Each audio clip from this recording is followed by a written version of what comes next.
update ng bayan, maasahan anumang panahon.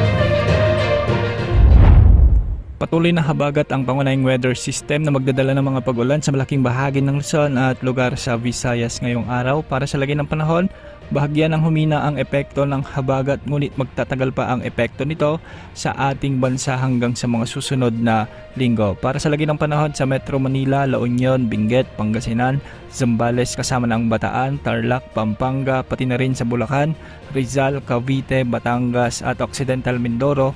Asahan ang paminsan-minsang pag-ulan dahil pa rin sa epekto ng southwest monsoon o ng hanging habagat.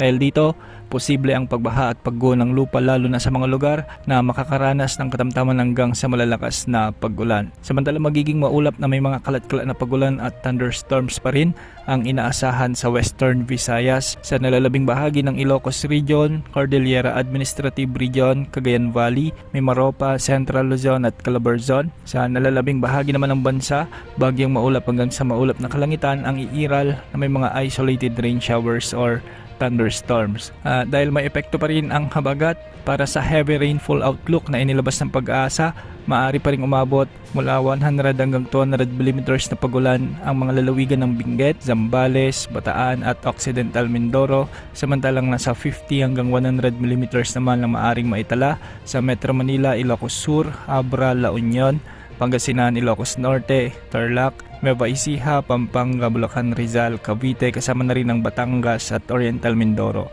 Bukas nasa 50 hanggang 100 mm ang mga pag-ulang inaasahan pa rin sa La Union, Benguet, Pangasinan, Zambales, Bataan at Occidental Mindoro.